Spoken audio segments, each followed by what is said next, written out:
ayer se mencionó mucho esta propuesta de los gremios docentes en la mesa de trabajo de la Caja del Seguro Social.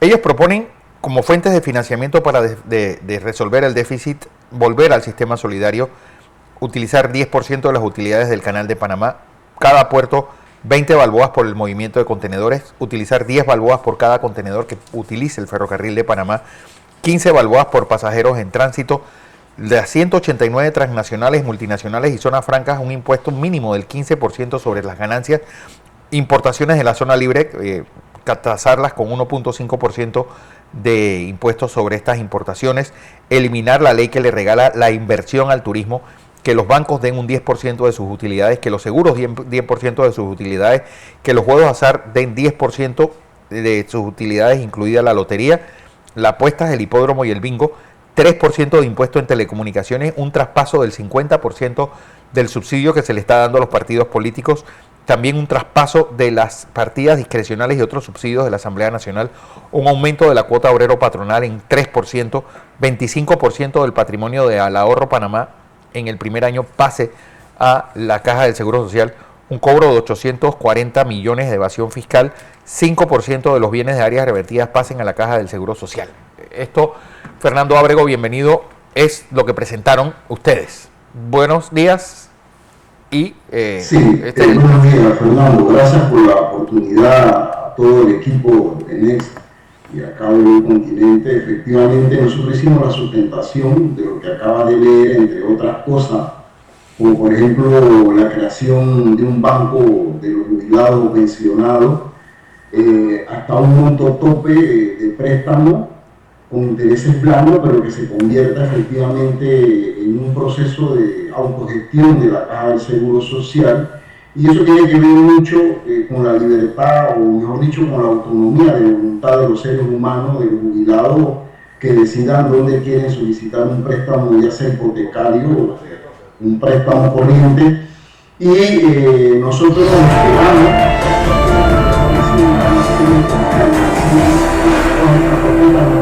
el día de ayer el presidente manifestó que ya prácticamente tienen el anteproyecto de ley listo, pero todavía faltan 4 propuestas por presentarse.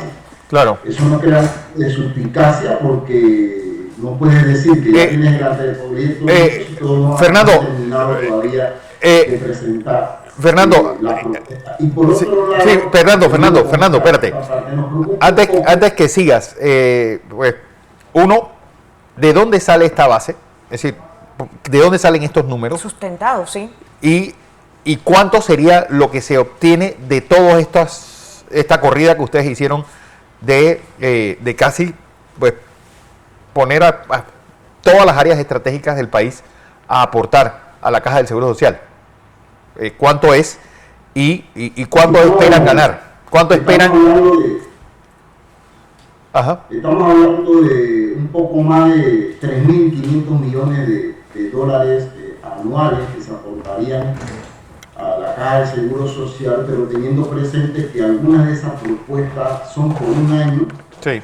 otras son entre 5 a 10 años y las menos son de carácter permanente hasta que el IBM, porque si estamos planteando volver al sistema solidario, ya tenga una estabilidad financiera y así se aporta a uno de los recursos más importantes que tiene el país, que es el recurso humano. Usted decía que le creaba suspicacia, profesor.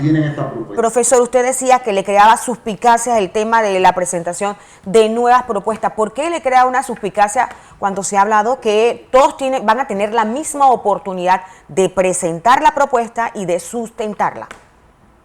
Bueno, no es lo mismo decir que estamos elaborando el anteproyecto con las propuestas a decir que ya lo tenemos listo. Pareciera ser como que tuvieran el anteproyecto listo y nos da temor y tenemos que manifestarlo porque esta mesa ha tenido una cantidad de epítetos como mesa de conversación, mesa de escucha, mesa de consulta, y no sabemos hasta qué punto realmente las propuestas que hemos presentado en la mesa se consideren para la construcción que debería estar en desarrollo del anteproyecto que debe de llegar a la Asamblea Nacional de Diputados y reformar total o parcialmente la Ley 51 del 2005 para beneficio de todo el país. Al final se van a tomar puntos específicos, los mejores puntos de todas las propuestas, que es lo que hemos entendido, que es lo que se pretende hacer en estas 2 mesas para presentar entonces la iniciativa completa a la Asamblea. No necesariamente va a ser la propuesta de un sector, es lo que hemos conocido, ¿no? Que se va a hacer el conjunto de lo mejor para presentar. Pero esto le ha traído al gremio docente molestia actualmente. ¿Ustedes cómo vislumbran toda vez que ya están anunciando una marcha para el 17 de próximamente? octubre. Claro que sí. Bueno, le respondo. Lo que nosotros entendemos que saldrá un cóctel de propuestas, claro, que se convertirá en el anteproyecto. Pero aquí se ha demostrado ya de manera clara que las medidas paramétricas que se hicieron en el 2005 no tienen en la crisis en la que nos encontramos. Es decir, no resuelven el problema de fondo. Y no lo dice Fernando Ábrego, lo dicen los organismos internacionales, entre ellos incluso la Organización Internacional del Trabajo, al punto que muchos países que apostaron a las cuentas individuales han tenido que regresar a las cuentas de beneficio definido. Sí, pero la pregunta, Fernando, la marcha del 17 es una marcha de advertencia por el hecho de que nosotros nos hemos mantenido en la mesa a pesar de las condiciones negativas en las que nos hemos encontrado allí, porque no se nos permite no se nos permitió, por ejemplo, la transmisión directa para que el pueblo panameño conociera cuáles son las propuestas. Se pudo haber definido desde el punto de vista metodológico algunas participaciones, el tiempo de participación, incluyendo el tema del mediador, porque ellos hablaron del Consejo Ecuménico el primer día y después más nunca hablaron del Consejo Ecuménico. Hablaron también del tema de consenso, eliminaron la palabra de consenso. Te ponen un tiempo definido para la presentación de la propuesta. Es decir, que todas las condiciones, desde el punto de vista metodológico, en la presidencia de la República solamente favorecen a 2 sectores, a la clase empresarial y al gobierno nacional. Pero nos hemos mantenido en la mesa para demostrar que sí hay propuestas desde el 2005 hasta la fecha que se pueden implementar para salvar la caja y mantenerla en una estabilidad en los próximos años, hasta que una vez teniendo el sistema solidario ya consolidado, podemos entonces implementar otras medidas que nos parecen también interesantes, porque consideramos que no todas las medidas de manera conjunta se pueden hacer a corto plazo. Habrá algunas que sean a mediano plazo y otras que pueden ser a largo plazo. Pero ¿cómo van a funcionar medidas, el sistema solidario, con esa baja de natalidad que está habiendo? Es decir, en vez de tener una pirámide, cada vez estamos teniendo un rectángulo. Si ese es el gran quebradero de cabeza de todos los sistemas de seguridad social del mundo, es que cada vez están naciendo menos personas.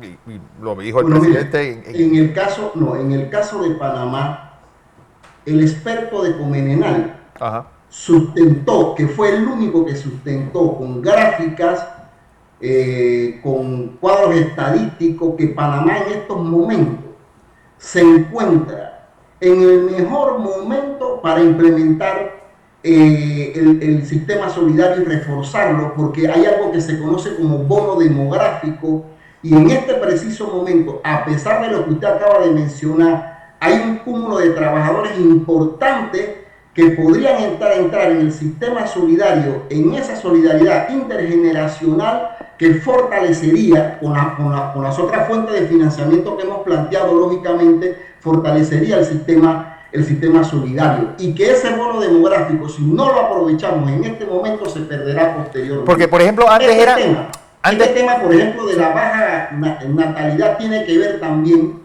con políticas públicas, con el alto costo de la vida que ha llevado a las personas, a la clase trabajadora, a la población, en términos generales, a reconsiderar la cantidad de hijos por el alto costo de la vida, los bajos salarios, entre otras cosas, y la falta de desatención del Estado de las grandes necesidades de la población. O sea, esto no es un resultado de que la gente no quiera tener hijos simple y sencillamente, sino son de las condiciones de vida que vive la clase trabajadora. Pero eso ya es un es tema, Fernando, que tiene que ver con políticas públicas y que el Estado tiene que resolverlo a mediano y a largo plazo. Sí, pero esa es una realidad. Es decir, antes había 5 trabajadores por jubilado, ahora es 1.5 trabajadores por cada jubilado. Es decir, y no podemos inventar a la gente. Tenemos que, todo estímulo que hagamos para que nazcan más panameños, pues algo que vamos a ver dentro de 20 años. No mañana, ni pasado, ni en 20 años. Es un conjunto de propuestas, como ustedes muy bien lo han manifestado. Y yo creo que la estadística que acaba de presentar se podría plantear. Ajá. El hecho de que existen 141.000 trabajadores informales en empresas formales, los que se conocen como informales no puros. ¿Por qué no puros? Porque ellos no deberían ser informales trabajando en empresas formales. Y por otro lado, el alto índice de desempleo por la falta de políticas públicas de pleno empleo. Y eso contrasta con el argumento y el informe que han dado los últimos gobiernos, que por eso otorgan zonas francas, otorgan leyes especiales de exoneración de tributo a muchas empresas transnacionales y a empresas nacionales, y no rinden informe de cuál realmente es el impacto desde el punto de vista de la ocupación laboral. Es decir, aquí hay una casta de empresas transnacionales que no pagan tributo como lo sustentamos en nuestra propuesta, en la lista que presentamos, y por eso nosotros estamos diciendo que, por ejemplo, a ti, a mí, Fernando, sí, que te sacan de tu salario el impuesto sobre la renta, el seguro educativo, y además tenemos que pagar el 7% del ITBMS, nos lo hacen de manera coactiva. Pero aquí hay muchas empresas que le otorgan, además de las leyes especiales, y aquellas que no lo tienen, que paguen por ventanillas. Y por sí, eso pero a la larga alto índice de evasión, o sea, una evasión fiscal que incluso es más alta que el déficit fiscal de este país. Y Panamá es catalogado por la OIT y los organismos internacionales como un país de renta alta, lo que significa que los ingresos son suficientes para que la población viva de manera digna. El problema está en la distribución de la riqueza, y como se sustentó ese día, incluso otros gremios lo hicieron, Panamá ya ocupa nuevamente el tercer lugar con el país con la peor distribución de la riqueza, y esa es una situación que a nosotros nos preocupa sobremanera. Ahora bien, profesor, ustedes mantienen esa decisión de ir nuevamente a las calles el 17. ¿Por qué no mantenerse sentado y estar vigilante, como usted señala, con el término que planteó suspicacia, mantenerse en las mesas pendiente de las nuevas propuestas, lo que se está tomando en cuenta, la metodología que se está efectuando, a irse a las calles, que al final también perjudica a los muchachos, porque de seguro ese día ustedes no van a estar en los centros educativos? Va a ser a las 4 de la tarde, quizás algunos colegios paralicen para la participación de los docentes. No olvidemos que la Constitución Nacional establece el derecho a reunión, el derecho a manifestación, y esa marcha, que es una marcha de advertencia, también es para contrarrestar toda esa narrativa que ha construido el gobierno nacional, haciéndole ver a la población de que efectivamente el anteproyecto, que hasta este momento el gobierno no ha presentado su propuesta, y hasta donde tenemos conocimiento no la va a presentar, porque va a ser el resultado de las propuestas de los otros sectores, y ojalá que así sea. No olvidemos que aquí hay un alto grado de desconfianza, y esa narrativa que ha construido es para hacerle ver a la población que se van a tomar en cuenta todas las propuestas, pero nosotros escuchamos, por ejemplo, al mismo director de la Caja del Seguro Social, entre otras personalidades del gobierno nacional, hablar sobre el tema del sacrificio de todo. Aquí el trabajador se ha sacrificado demasiado. Pero, por ejemplo, Fernando, desde el 2005 hasta la fecha, aquí hay sectores que no pagan impuestos, no pagan tributos, y eso crea una presión fiscal para el gobierno central, incluso para ejecutar las obras sociales que ellos han manifestado, que hasta la fecha yo no he escuchado todavía cuál es el plan de gobierno del señor Mulino. Escuché por ahí que lo van a presentar el 31 de diciembre, y yo creo que la visita a los centros de salud, a los hospitales, creo que esa es parte de la campaña que tiene que ver con el tema de la externalización, para bajar la mora judicial, pero eso hay que plantearle al país cuánto significa en costo a la Caja del Seguro Social, la mora quirúrgica. si eso va a descapitalizar los recursos, porque aquí hay que apostar es al fortalecimiento de la institución, la compra de más equipo en las salas de cirugía y también la contratación de profesionales de la salud, porque si ese tema de la externalización es per secula seculorum, es decir, para toda la vida vamos a descapitalizar en 5 años los fondos de la Caja del Seguro Social en vez de fortalecer sus quirófanos, en vez de fortalecer todas las unidades de atención médica a nivel nacional. Fernando, ¿va a haber algún acto este próximo 9 de octubre, recordando los 45 años de aquella jornada docente de 1979? Sí, hay algunas organizaciones magisteriales, Fernando, como los compañeros de AMIA, creo que también los compañeros de AEBE, sí. Todos los años hacen algunas celebraciones en horas de la tarde en relación a esa histórica fecha del 79 y forman parte del Frente de Acción Magisterial FAN, que somos los que estamos en la mesa del IBM, y bueno, creo que va a haber una misa en la iglesia de Santana, en el caso de los compañeros de AMIA, y de manera respectiva también con los compañeros de AEB en la ciudad de Santiago. Usted como secretario de la ASOPROF, profesor, de esas actividades, sí, están invitados. Profesor, usted como secretario general de la Asociación de Profesores, ¿cuál es su opinión?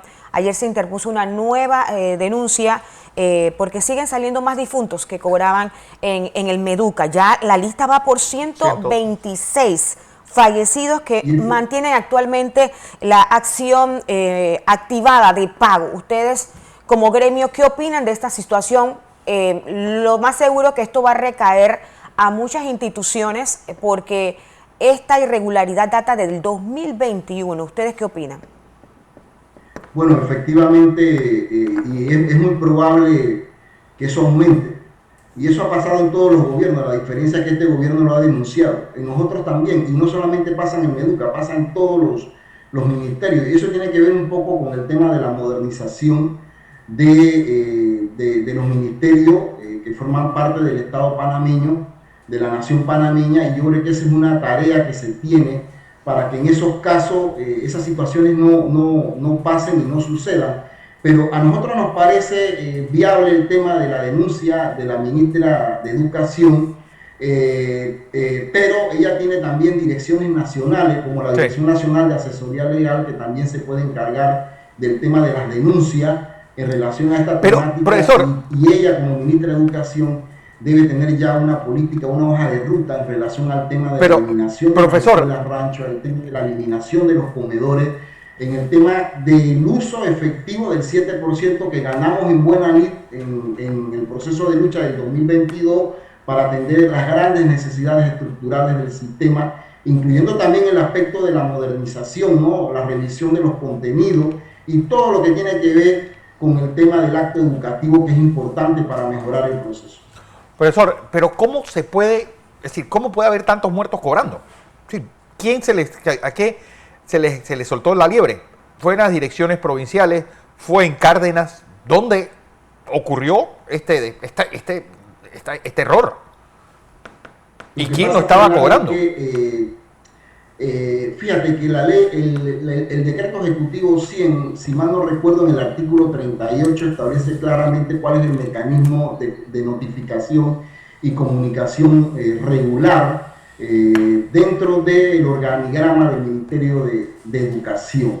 Si un docente fallece en un centro educativo, definitivamente que el director de la escuela debe notificar eso a la dirección regional, y la dirección regional debe hacerlo con la Dirección Nacional de Recursos Humanos. Hay un departamento nacional de planilla, pero profesor, apenas de pago, hay un departamento nacional de planilla, pago y recursos humanos. Pero profesor, apenas que deben trabajar de manera mancomunada para que estas situaciones no sucedan. Y esto tiene que ver definitivamente con el tema administrativo, ¿no? Claro. Al interno de la institución.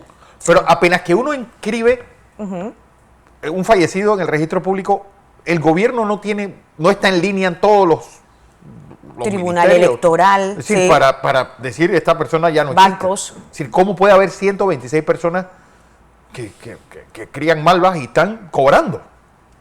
Bueno, Fernando, las hay, y yo te manifiesto por ahora que a lo mejor van a encontrar más, y eso tiene que ver también con un tema ético, con un tema moral, porque si yo tengo un familiar que es docente o es administrativo en el Ministerio de Educación y fallece, yo como familia no puedo estar o no puedo seguir cobrando algo que no es mío. Y es un tema que hay que plantearlo, no solamente a lo interno del MEDUCA, de que estas cosas no pueden ser. Y esto es parte también de tantas otras cosas que pasan a lo interno del Ministerio de Educación y que hay que ir subsanando poco a poco y hay que empezar. Las denuncias son válidas porque son recursos del Estado que nos pertenecen a todos y que tenemos que cuidar. Pero definitivamente que eso hay que buscar una política en materia de modernización del sistema para que estas cosas no ocurran. Pero eso ha pasado en todos los años. Creo que este gobierno es el que ha enlistado todas esas situaciones y que nos parece bien desde ese punto de vista. Pero también hay que resolver otros problemas nacionales. No, y falta ver si es cierto que ese dinero iba hacia las familias de estas 126 familias o se desviaba a otras cuentas. Las investigaciones deben arrojar eso. Esa es una buena pregunta, porque queda en el ambiente si eso iba a la familia o quienes tenían la responsabilidad de establecer el cese de pago no lo hicieron, se quedaron callados y a lo mejor y eso indica que pueden ser personas que trabajan al interno, trabajaron al interno del Ministerio de Educación. Sí. Y eso debe llegar hasta las últimas consecuencias para que la población sepa cómo es el mecanismo, cómo es el modus operandi de esta situación. Y es bueno que se haga para poder evitar que en lo sucesivo estas situaciones ocurran. Bueno, Fernando Ábrego, secretario general de ASOPROF, con nosotros hablando de esta propuesta presentada por estos gremios docentes ayer en la mesa de trabajo, bueno, el pasado miércoles, perdón.